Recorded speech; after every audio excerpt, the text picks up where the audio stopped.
cancer survivor, and my cancer was caused by a habit of smoking cigarettes. I was a cigarette smoker, and I had smoked for over 25 years.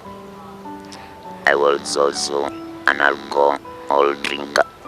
I drank alcohol for almost the same period of time, but I stopped alcohol without anybody's instructions. I just decided it's time I need to stop.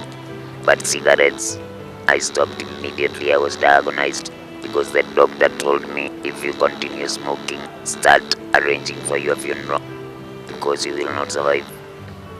So I did not ignore. I just went to Kenyatta, and he took me to another ENT doctor who took my history, my smoking habits. Then immediately the doctor told me, you have to be admitted so that we do a biopsy to check whether there is anything in the throat, and if there is nothing, we just discharge you. But if there is something, then we will be able to know the extent of the damage.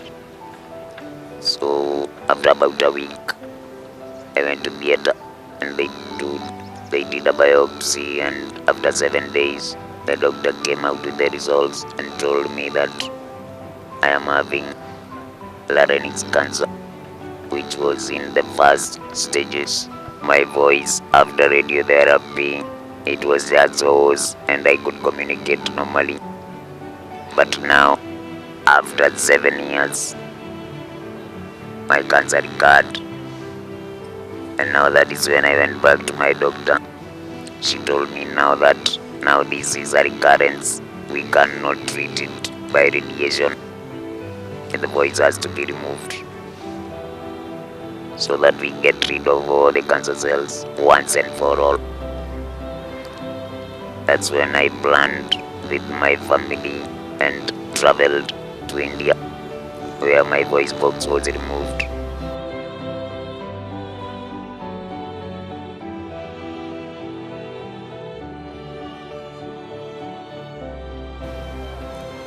Anybody who comes across you and realizes you're not talking, especially if you don't have the machine, they assume you are a deaf person, so they can even start discussing about you because they are assuming you are not hearing. That is an assumption many people make, but they don't know, and some of them get shocked when after discussing about me, then I remove my machine and then I say hi to them. They feel so embarrassed. The other challenges is that even this machine, not many people are conversant with it. You might remove it somewhere, and then somebody might even think you are removing a gun from your pocket.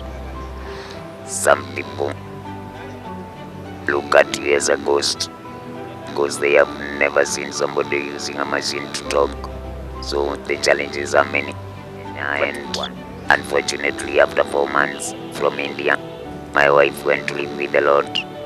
Even before I had recovered, I tell people the 4 months we stayed here in Kenya were the darkest months in my life, because nobody expected me to survive even after my wife went, because she's the one who was supporting me. She was giving me all the whatever I wanted, and now here she is. She has fallen sick, and another disease which is actually more serious than cancer.